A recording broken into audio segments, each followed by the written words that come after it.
अस्सलामुअलैकुम। स्टार्ट करते हैं आज का सेशन। और आज के सेशन में हम बात करेंगे कि फोटोशॉप की एक फाइल में मौजूद मुख्तलिफ लेयर्स हों और हर लेयर के अंदर एक एक इमेज मौजूद हो, तो इसको आप एक साथ में इंडिविजुअली एक एक इमेज को किस तरीके से सेव करेंगे। यानी कि इसको आप बैच रेंडर भी कह सकते हैं या बैच सेविंग भी कह सकते हैं। ठीक है, सबसे पहला तो तरीका ये है कि आप लेयर को ऑफ करते जाएं और स्पेसिफिक लेयर को टारगेट करें और फिर उसके बाद सेव की कमांड दें और एक स्पेसिफिक फॉर्मेट के अंदर इसको सेव कर लें। अदरवाइज फोटोशॉप आपको एक स्क्रिप्ट प्रोवाइड करता है। ऐसे फाइल पे आप आए और स्क्रिप्ट क्लिक करें और इसके बाद यहाँ पर आप देख सकते हैं export layers to files.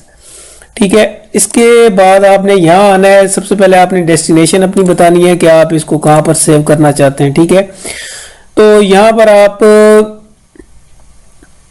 Desktop की लोकेशन दे दें, जैसे कि मैं दे रहा हूँ।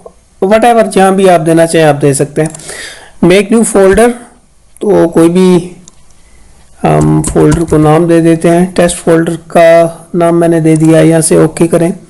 इसके बाद यहाँ पर आप सबसे पहले देखें कि आप विजिबल लेयर्स यहाँ से सारी विजिबल हैं और इसको अनचेक कर सकते हैं या चेक में रख सकते हैं। ठीक है, इसके बाद यहाँ पर बिट मैप करना चाहते हैं, पीडीएफ करना चाहते हैं, बहुत सारे फॉर्मेट्स मौजूद हैं। जैसा कि आपके सामने मैं जेपीईजी करना चाह रहा हूँ। ठीक है, इसके बाद यहाँ पर रन पर आप क्लिक कर दें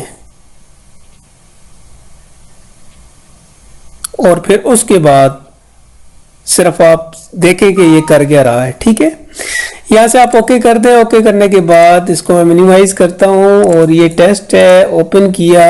आप देख सकते हैं कि